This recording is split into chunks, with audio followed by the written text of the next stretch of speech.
Hey guys, I'm Lonnie. I'm Lisa. And this is a whole mom. So we're not even going to do the whole spiel today. We're going to hop right in. What's up? Get into it. So my check-in. Yeah, check in. How you doing, friend? I'm doing all right. Okay. I'm doing okay. Mm-hmm. I'm also falling apart. Going insane in the membrane just a little bit. But I feel really cool, calm, and collected right now. That's great. For the moment. Wow, that's nice. For the moment. Oh, I didn't even put my earrings on. Y'all, it's fine. It's whatever. We here now. Let's just go. Well, me personally, clearly, I don't have it together at all. We are on the cusp of back to school season. Mm-hmm.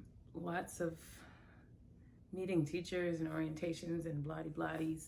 I am officially mother of a 6th grader. Mm-hmm. We had 6th grade orientation probably about an hour ago. Also, that's what I wanted to talk about. Nobody told me about the difficulties of working with 2 separate schools. Ooh. No one ever talks about that for real. And I don't. Sucks. I feel like it has never been specifically addressed about it's 2 different schools. I feel like just dealing with your kids' schedules and the sports and the blah, blah, blah. That's what I generally think of when I think of your challenges. Mm-hmm. But this is my first time dealing with 2 different schools. And it's just a lot. And it's it can be. I think maybe initially it seems to be a lot. I think my challenge now is my kids are in 2 different schools in 2 different school systems. Yeah, that is too much. It's insane. Yeah, because I would never. But yeah, I have open house registration, whatever you want to call it nowadays. Mm-hmm. So we have that in a little bit. So 7th grade, coming off of a virtual 6th grade. Mm-hmm. The good thing about it is my son did already have relationships with some of the kids, and he did play sports last year or in the spring. He didn't go back part-time or anything. He never went back in person. So do they have orientation for them? No. So 7th grade is still you go to your open house with everyone else. No one thought about the virtual kids. So this is still his first year of middle school in person. He's never used a locker. Right. Speaking of lockers. Them kids had to practice opening their lockers today. And honey, the parents, it was like those memes were 2? Bro, they was in there going off in the hall. Turn it to the right. You just went to the right, so which way you gotta go now? I was like, really? Yelling at them kids? I was like, oh my God, poor baby. Bro. And I understand. It's hard not to be frustrated. But I was like, oh my God, y'all. No. We can't be up here acting a fool. I know when Jaden, his first year of high school, theirs were a little bit different. I think the lock was already on the locker. Mm-hmm. Maybe before they had the ones that you had to buy your own lock. I can't really remember. But he had a tough locker to open. And I feel like somebody even came by and said, oh, that locker is hard to open. And, he's like, I'm not going to use it anyway. Girl. So, yeah. So we are on the verge of back to school post-pandemic, but not really. Because we're going back into it. We're still in a pandemic. Yeah. And it's getting worse. And there ain't no telling how long we're going to be back in school, for real. Yeah, so I feel very uncertain. Definitely. By that. And I was talking to my sister, I think, last week. And I said, one of my selfish reasons is because, I do want to get back to that sense of normalcy. And for my kids, sports is important. So I want to be at all of these games, home and away. I don't care if I have to wear a mask. I just want a normal Yeah. sports season, school year. Like, my kids did fine as far as, like, grades and stuff like that. So that is not as much of a struggle for me. Yeah. Because, like, we're going to get it done. But, like, the social aspect of it for them, I mean, it's just an important time right now, too. And then they're student athletes. So, like, if we need a sports scholarship and an academic scholarship, like, I might need both of them. Really? So, yeah. Yeah, my child, my youngest, I want her to get back out there with other children. Right. Because really being in the school setting was the only time that she was really around other kids a lot. And she did go part-time last year, so that worked out. But she's just very, I think having all that time to just be up under me. Right. Yeah.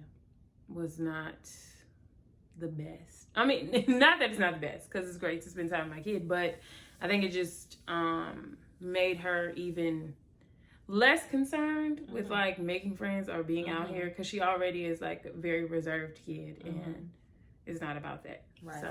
So less of the social interaction with her peers. Yeah. And that's, that's necessary, that's needed.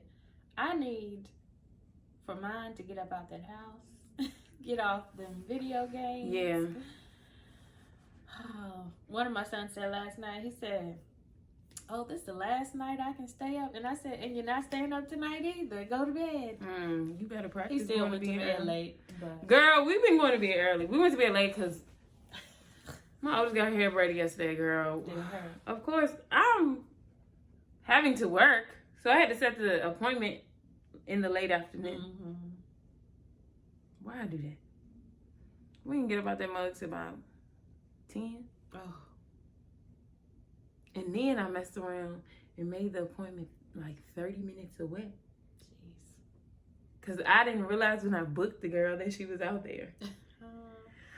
But she did a good job, and I like her, so I guess I'm going to be traveling out there regularly. Okay. It's fine. But yeah, it looks great. She loves it. Good. That's the thing. Find the things that your kids like. Girl, because she was really feeling herself. Ooh, so I have the task of picking out clothes and packing up book bags and all that jazz. Good luck. That's going to have to be done as early as possible. Because my kid don't be caring. But be caring a whole lot at the same time. They don't be trying to put in the effort to match. It's fine. Don't worry. Don't worry, y'all. We're going to get these kids together. I just, I don't want to consume myself with it. So we just going to flow with it. And see what happens. Let some natural consequences happen, and, It is what it is. Yeah. Anyway. We just feeling how we feel today. We're going to see how this back to school goes. If it lasts. And if it don't. There's also, we'll probably have more changes with work and things like that. And so... One of the elementary teachers was telling me that they are still doing, the online stuff for some stuff. Just in case. Okay. They have to switch to a virtual model. They want the kids to already be. Yeah. Okay. Deep breaths. Right. Lord, help us. Okay. Today. What we want to talk about today? Privilege, right? Yes. This was recapping from last time, going into sharing some of our individual privileges in parenting. Yeah, because we talk about our parenting styles, and I feel like sometimes when I be telling people things that I do, or as far as gentle parenting and just encouraging your kids to do certain things or be inquisitive or question or whatever, that I think that stuff does, like, parenting that way does come with, it comes with its own set of challenges, but a lot of times we're able to do it because of certain privileges that we have. And one thing that I realized a lot is, like, parents who are more, what's the right word? Authoritative. So kind of the balance. No, the other. Authoritarian. Yeah. You don't do this when I say it, how I say it. Yes. The more authoritarian parents generally are, like, underneath it all are usually, like, more fearful. So they're like, the parents that I've talked to that have been like, okay, you know, why can't your kids, like, question things? Or, like, why don't you, or why do you need them to just do what you say when you say it, like, without any, like, of course they're not always going to be happy about every single thing that you tell them to do, even if they're doing it. But some people are like, I want them to do it and I don't want them to say nothing. I don't want them mumbling under their breath. I don't want them feeling the type of way. I want them to put a smile on their face and do it. And I feel like most often authoritarian parents that I encounter, when I ask them why that is, they're like, because, you know, when they get out here and they're an adult, the police don't care, right? So that's usually the number one thing comes up, and it's usually from a black man. Is that, you know, you gonna have to, like, listen to whatever the cop tells you to do, or, you know, you can't be talking back to them, or blah, blah, blah, blah, blah. And then the second thing is, like, when they're in a workplace, they're not going to have the room to, like, tell their boss what they're not going to do, or they're going to lose their job or whatever. So they want to teach them early. And my friend feels away, and I want to hear. To comply? Yes, they want to teach them early to comply. Here's how I feel about that. Tell me. I feel like I was that parent starting out. And now I'm just like, F that. Because I don't want my kids to be in their 30s like me. Like, just, you know, like, figuring out how much of a voice you have. Right. Certain things, you don't have to take that. You do not have to work at this job. You can express how you feel about things, and you can express your opinion in a healthy way. And you can say, no, this is not going to work for me.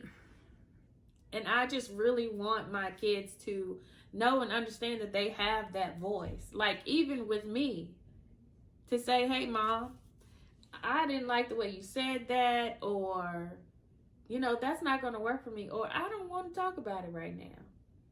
And teaching other people your boundaries. Yes.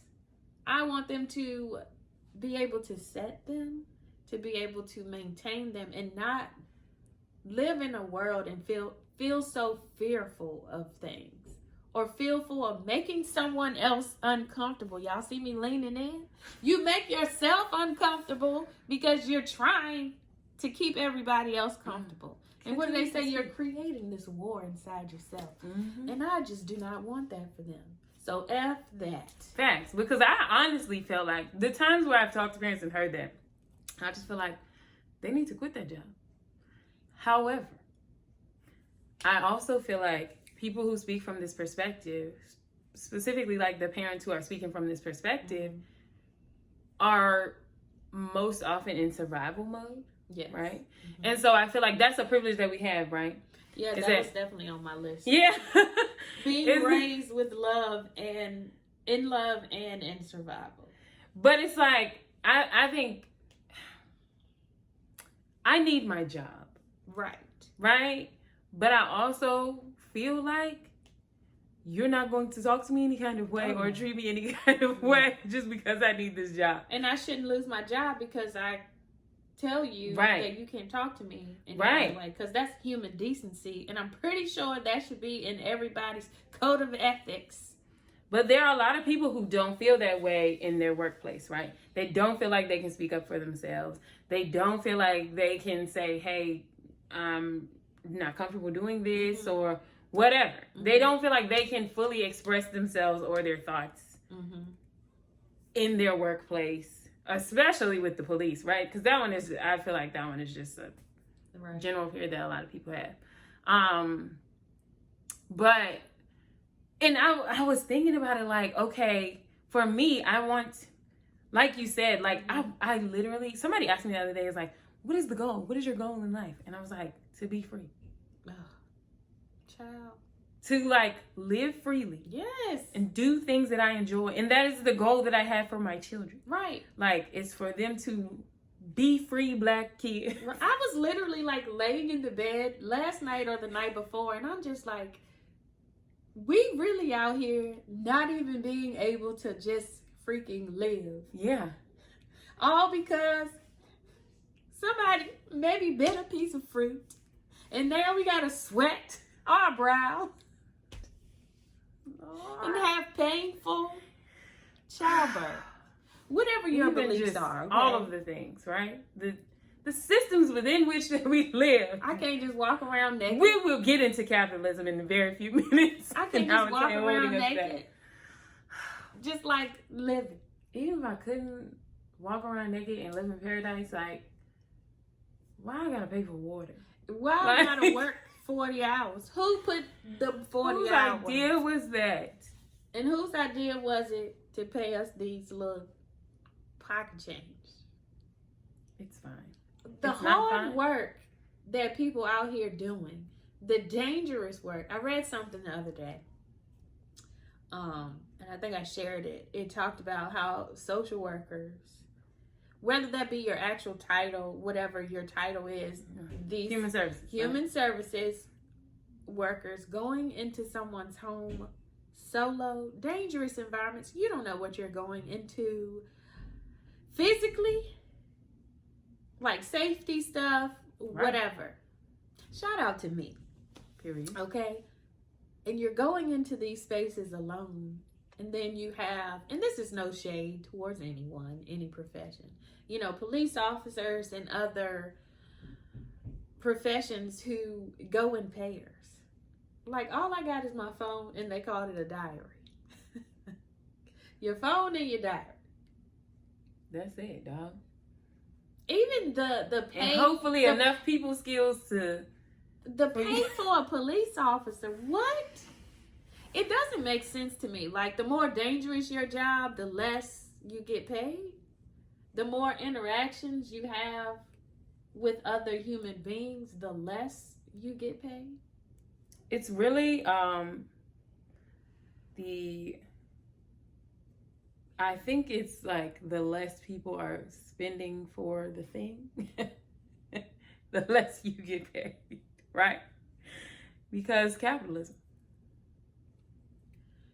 which I hate. Which brings me to another point. Time, right, is I mean, even though we're both pretty busy, or I'll say flexibility rather. Okay. Like work flexibility, I feel like that's something that we both have as far as a privilege. So I'm able to be like, oh, I need to go pick my kid up, or I can drop my kid off at school, or I can do different things. I can arrange my schedule. Yeah. Whereas some people gotta be at work from 9 to 5 or 11 to 7 or whatever, right? And then they gotta go to another job after they finish that job. But you know what also happens is I do believe that that's a privilege. However, I also feel like it's a blessing and a curse. Yes. Because you're still going to have to do your job. You just might have to do it early in the morning or late at night. So you're still having to do all of the things. Right. It just goes over into your time where you're supposed to be sleeping. Right. Yeah, I think supposed to be spending with your family or whatever other things you have going on. Right. I do think that it's about finding a balance when you do have that flexibility. But like having the flexibility or being able to, you know, invest the time in different ways. Yeah. And like flex it around whatever your kids got going on. Like you can be at games, you know what I'm saying? It's not like you work a second shift job where you don't know if you're going to be off or not. Right. And whatever. So, and I think that's important as far as our parenting styles, because it requires consistency, right? And availability. Like, we have to be present to be able to parent gently. And it's really about that relationship. Like, a lot of parents, even like thinking about our parents, like, they didn't necessarily have a lot of time to really build a real relationship with us. You know what I'm saying? Like, they could see us when they weren't working. Like, think about my mom, she worked second shift, or she worked second shift or third shift jobs the entire time I was going up. So she was off while I was at school, basically. Or so once I got home, she wasn't there. And it wasn't like we could kick it. And her, like, she didn't have like a Monday through Friday. Yeah. So she would work on the weekends too. So we would try to, like, on her days off or whatever, like, make sure we chilling or whatever. But if you working 40 hours, it's hard, right? And then if you're working non-traditional hours, which, let's be honest, the school system is built around traditional hours. Right. So if you work non-traditional hours, you basically are not seeing your kid much during the school week, and potentially not seeing them much on the weekends either. Right. And then if you are working those traditional hours without the flexible job, you're unable to attend those award ceremonies, those different things that they have during the day. Right. Which are things that I literally will go through the school calendar at the beginning of the year and write it down so that I can make sure I'm there to experience those moments. You know what has kind of irked me in some of the years past? When they let you know at the last minute, oh, such and such is getting an award tomorrow. That's why I just go to them all. I just go to every single one. Regardless if they're getting an award or not, I'm in there cheering for all the kids. No. I just plan it. I ain't going to be able to do that. I know I might not be able to work this Saturday because, during different sports seasons, which my kids will play them all during all the seasons. I can't work today because all my Saturdays are going to games, or all my Friday evenings or whatever. That's also these two different schools. Yeah, that's crazy. Ooh, child. Yeah. It's a whole lot. But also, I recognize that's facts. And that's definitely a privilege that I have to be like, okay, I'm just going to go to every award ceremony ever, even if my kids aren't getting awards. I usually know they're getting some little, something. Right. Or I'm going to go to all the games. All parents are not able to do that. Right. And even with, like, co-parenting. For example, this weekend, both of my kids have scrimmages at the same time. And guess what? They're not in the same city. One is going to be about an hour away. The other one's going to be right here. And so now I have to make sure that somebody is there for both of them. How do you coordinate that? Girl. In my head, I already know where I'm going to have to be regardless.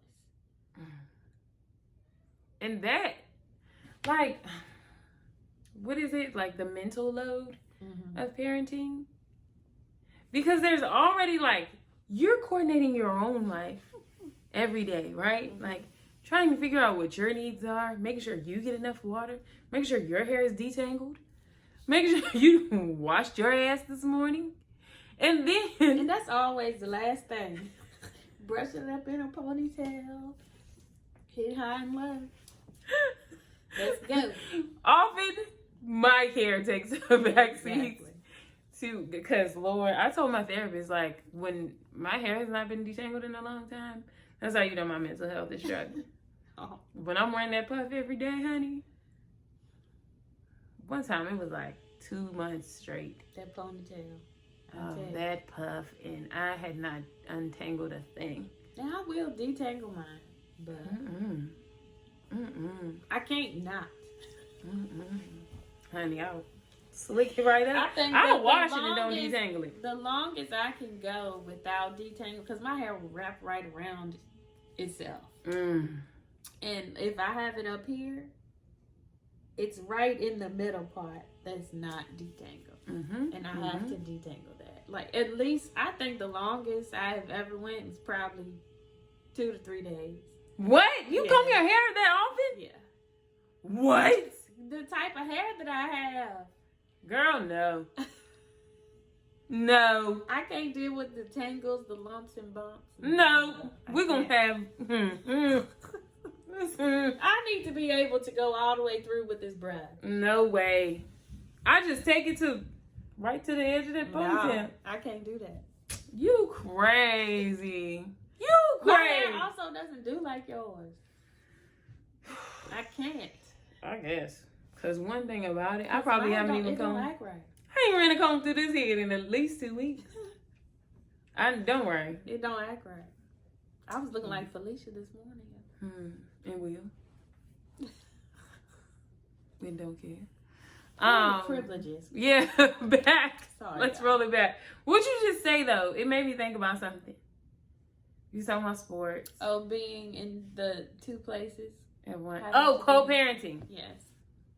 When you have another co-parent that's involved and supportive and active, that is definitely a privilege. Regardless of the relationship between the 2 parents. And if y'all can get along, that's an even deeper privilege. Right. Because some people can, be present, but they might not talk. And that is weird. And it creates tension. Mm-hmm. That is my parents. They will be in the same room and won't say anything and act like the other person's not there. And I'll be like, oh my God, it creates stress for you. It does.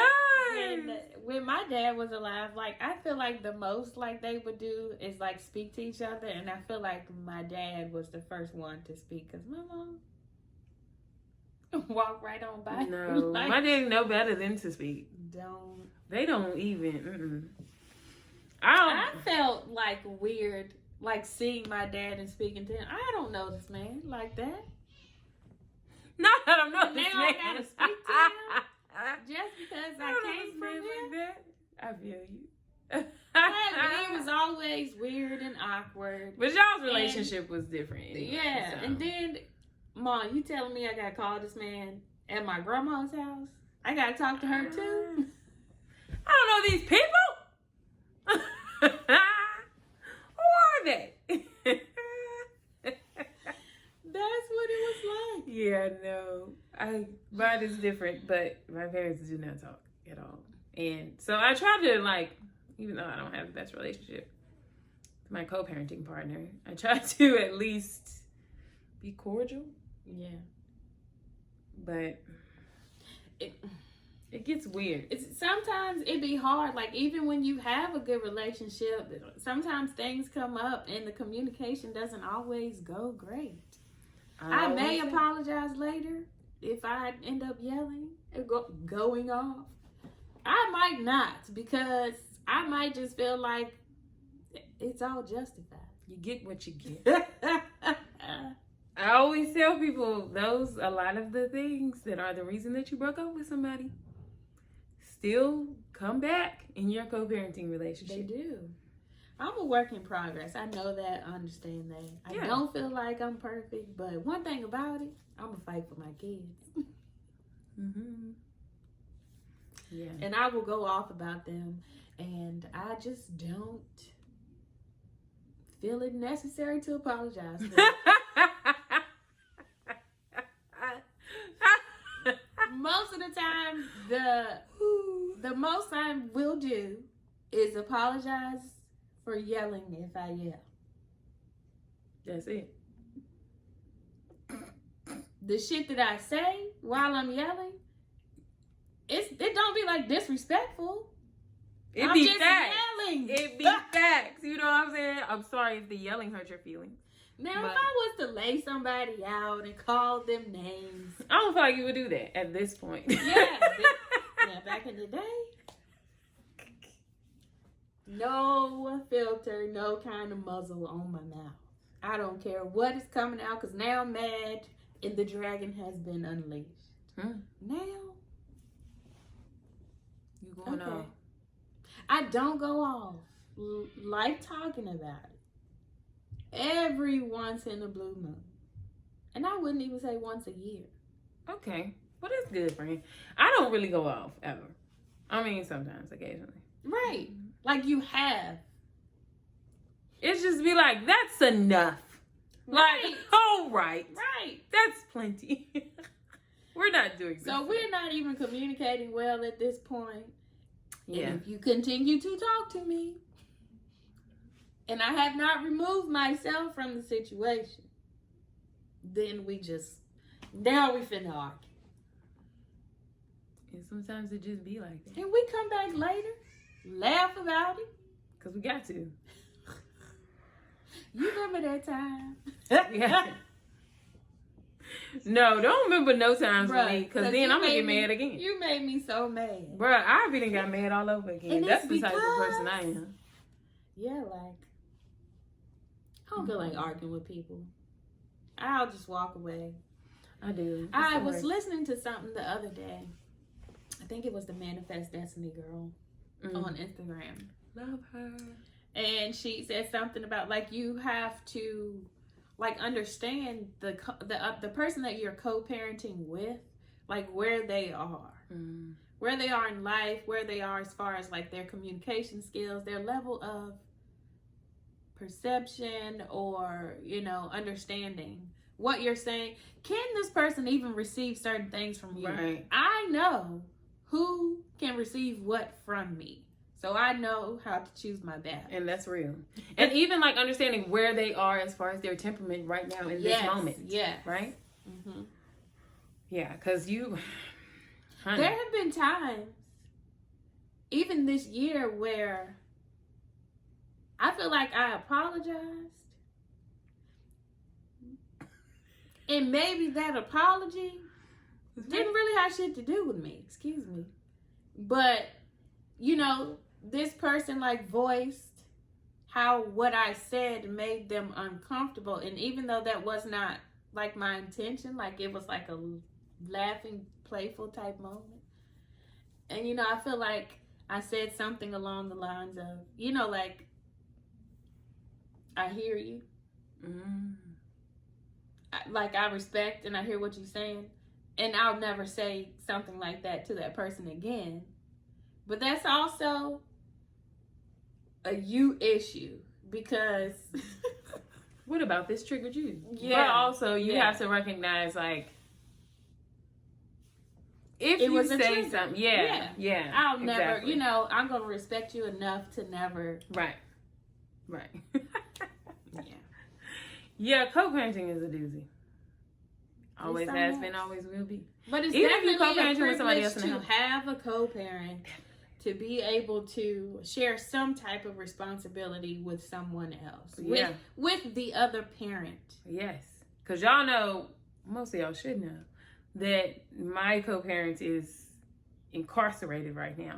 So yesterday, literally, like, I had to be in court for work that morning.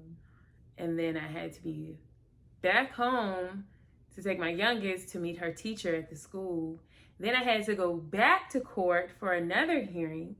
And then I had to leave from that hearing to take my oldest daughter to get her hair done 45 minutes away.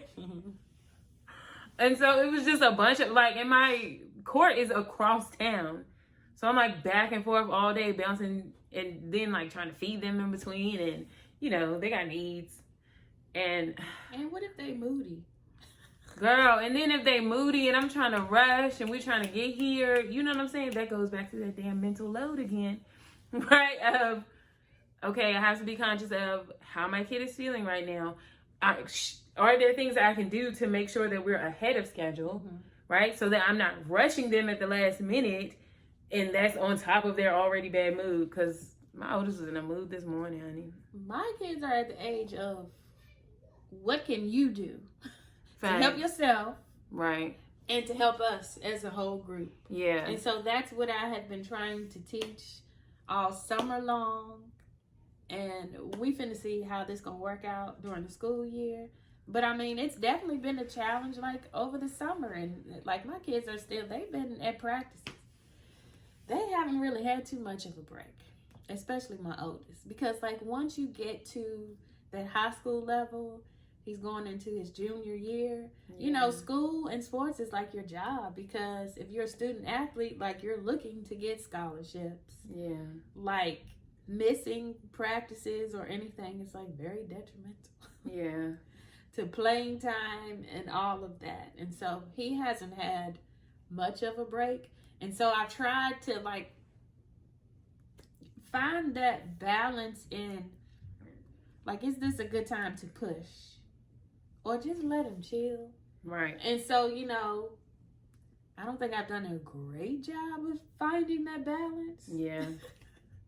But it's just like, you know, like if he has a week off over here, like he's been working hard, whatever. And some days I really am like, whatever, like he's still a kid. Mm-hmm. Even though he's 16 now. Lord, that's wild. Insane.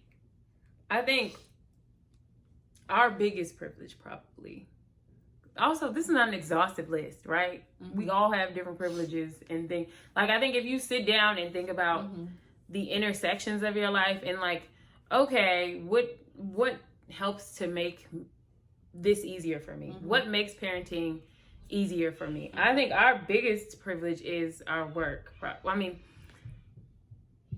a little, right? But like the training that we receive from work, the things that we do with the families that we work with, like being able to be on the prevention side and on, you know, the, what's the word? Reactive side, I guess. Yeah. Like in seeing the benefits of certain things and then like seeing, you know, when those things are not in place. So utilizing your training and in your real life. In real life. Seeing what works for you, what you've seen work for other people, and what you've seen work in different kinds of people in different walks of life. Yes. Right? Yes. Like that's amazing. Yes. And I think like the opportunity to really like be a part of people's lives in the way that we are in home visiting and like working with them one-on-one or in a family setting or whatever, and like working with families and kids is priceless. Yeah. As far as like impacting the decisions that we make as parents. Right. You're constantly like, okay, how can I implement this into just pull my hair way out. Into my family, into our everyday life. And so I have definitely like really gotten into like making charts and routines and schedules and things like that. Even so much so that my son has made his own. Now we're gonna have to rework it for school now. But like just like all of the things. Yeah, but it's beautiful because you get to like it's basically like you're your own worker. Yes. Like, oh, did I say that? And you know, did I use the right tone? Did I use the right words? Am I giving them space? Did I listen to them?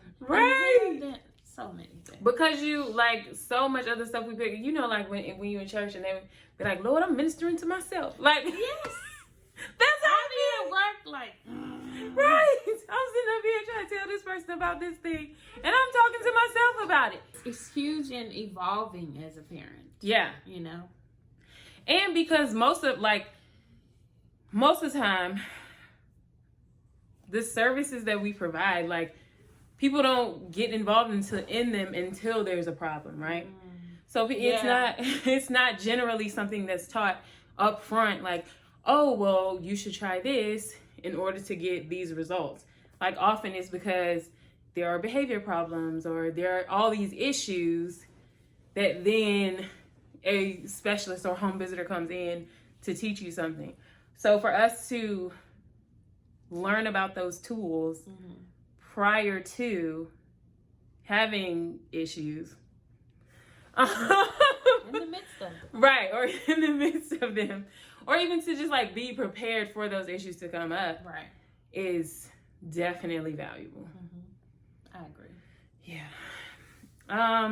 Anything else? I mean, obviously there are others, but anything major? I think those were good ones. Yeah. I think also, like, if you're sitting here thinking like, okay, I want to change my parenting style, or there are things that I would like to change, but I am solo dolo. I don't have a co-parent. I don't have the time. I don't have this. I don't have that. Because that's why I didn't get into capitalism. But a lot of times, like, because we live in a capitalist society, we need money. And we talked about before, like, feeling guilty because our work, the things that we do to provide a particular type of life for our children, gets in the way a lot of times of us, being the parents that we want to be. And being able to, like, give as much time as we want. Or, like, having quality time, right? So we might be in the same room, but I'm, like, typing something real quick. Or I'm trying to do this right quick. So it's hard to, like, be doing all of those things, right? Because, like, oh, teach your, kid to be curious and ask questions and not always comply. But if I work second shift and they're in the house by themselves, I don't need them questioning anything that I say. I need to be able to say, look, don't touch this, don't do that, don't be exploratory, whatever. Don't explore anything because you're going to blow the house up. Like, and I need them to be like, okay, yes, ma'am. Like, there's no room for any of that. And so it becomes hard to, like, figure out the little... Yeah, because sometimes you just don't have time to go back and forth. You don't. And so what do you say then? Look, I really want to hear what you have to say, but right now, I just cannot. I think, for real, transparency and communication is important. And I think a lot of people are, like, fearful to be transparent with their kids and tell their kids, like, I am worried, I am scared. Or even, like, when your kids are mad, right? To be like, that really hurt my feelings when you said that. Or that made me sad that you said that. Right. Some people are terrified to do things like that. Asking your kids for a break, like, give me a second, give me a minute to collect myself. Because I want to be able to hear you and listen to you fully and wholeheartedly. And I'm just not in a space. Right. I feel like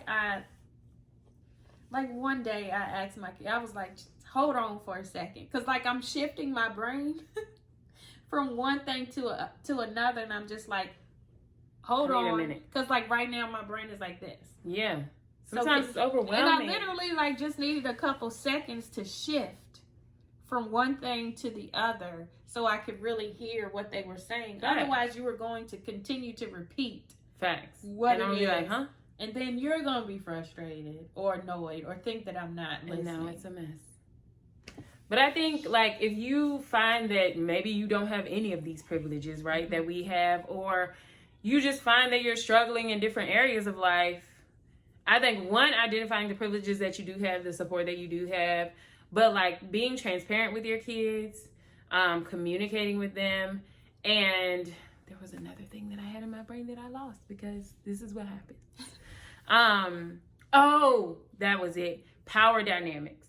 I think often we are so worried about the power dynamic of I'm the parent and you're the child. Blah, blah, blah, blah. For sure. We are all people. We are all humans. So it's okay to be vulnerable with your kid. What are they going to do? Kill you? Like, I think people are so terrified to tell somebody that something they did upset them or made them sad because they're like, oh, they're going to try to do it again and, like, hurt me. Like, hopefully you're not raising... What place is that coming from? And that's what I was going to say. Like, we really have to do so much self-evaluation, so much introspection to figure out, why do I need this from this person? Right. Why do I feel the need to parent in whatever way that it is? Right. So figuring out how much of this is you and how much of this is, like, your kid or your relationship with the kid. Yes. But I think in trying to figure out what your privileges are and trying to build a privilege, because I feel like you can kind of build one. So let's say you don't have a supportive, like, family system or a village. Right. What can you do to kind of build that village? So if you're just sitting in your house, not doing anything or not trying to explore, I know it can be hard. Because I am not as outgoing as my friend here. I was literally telling someone last week, like, I do not feel like going to this certain event and sitting around these people and talking that I don't know, talking to them. I really struggle with, oh, let me put my mask on today. I have to wear a mask so often. If it's the weekend and I just really don't have to, I don't want to. Facts, I feel that. I don't want to. One thing about me, I'm going just like this. And I'm going to say, what's up, how y'all doing? But yeah, I think there's definitely ways around your challenges, right? Mm-hmm. And some of them might not be super obvious, and some of them are really hard. Mm-hmm. Like, it's hard out here. It'd be hard, y'all. But I think identifying the goals that you have as a parent, if there are changes you want to make, if there are things that you want to do more with your kids or whatever, like identifying that first and then figuring out how, because like the whole thing about like it not being safe for your kids to necessarily question you, right? If you work a second job or a second shift job and you're not home or whatever and they're by themselves, you could also be like, hey, I really appreciate that you have questions. Yeah. But right now, it's not the time for that. When I am working and I'm not home, I need you to just do what I said because it's dangerous, mm-hmm. right? Boundaries. Right. Let them know, like, this is not the time. Mm-hmm. There are other times where it's okay to question me or tell me that you don't feel comfortable with something. Right. But right now, I need you to specifically listen to exactly what I'm telling you to do. Because one thing about kids, they will question you. Girl, all the time. And it just ends up being a battle. But if you give them the space for that, right? If you give them the parameters for that, it can work out better for everyone involved. I have a kid that's still struggling with, we struggle as a team, a parent and a kid. And do not blow up my phone. Especially if you know I'm at work. Kids will blow up your phone. Or phone call. Oh, they'll blow up your phone. Say whatever it is you need to say. I will respond when I can. If I can't respond, I'll get somebody else to respond. Don't send me 50 question marks. Oh, the question marks. Because that's disrespect. You're disrespecting my boundaries at this point. And my time. Because we have had the conversation. Now, if you let me finish doing what I'm doing, then we can get to this conversation that you want to have. Right. Also, don't try to like bully me into something, knowing that I really don't even have the time or space to talk about this right now. Yeah. Yeah, because kids will try you. They'll send you stuff while you're in the middle of, like, don't. You know what I got going. Let's be real. But all of these are conversations that can be had. Yes. And I think a lot of our struggles come from either not wanting to have certain conversations with our kids or feeling like we don't owe our kids a conversation. Mm-hmm. Right? I don't need to explain that to you. You a child. Do what I said. What? What do they learn from that? Nothing they say matters. Their thoughts don't matter. Their feelings don't matter. They just do what people tell them to do. And then we set them up for predators at that point. Like, right? We're just setting them up to just follow orders. Yeah. So. That's not what we want. Right. We want our kids to be free. And it starts with us teaching them that freedom is possible. So, yeah. If freedom is possible for you, too. Yeah. Yeah. Consider your own needs and your own boundaries, right? And we've talked about before, like, mm-hmm. does it really bother you or do you think it's supposed to bother you? Because if it doesn't actually bother you, then let it go. That's great. Right? Don't be creating arbitrary rules just because your mama did it or whoever. You can be like, look, we don't really mind that in this house, but when we go to grandma's, right, make sure you don't do that because she don't play that. Mm-hmm. She don't like that. Mm-hmm. So, because in different settings, right? Mm-hmm. As grown-ups, in different settings, we have to adjust to whatever's going on. I can't go to everybody's house and cuss. Or drink. Right. And I recognize that. So I go by whatever boundaries in whatever space I'm in. And I respect that. And we need to teach our kids that too. It's not just one set of rules for your whole entire life. Mm-hmm. You have to respect people in different ways. Yeah. Absolutely. So, is that it? that's it. That's all the time we have for you guys today. Yeah, be blessed. We're trying to get our lives together. Holler at us every other Tuesday. We're here. Bye, guys. Have a great one.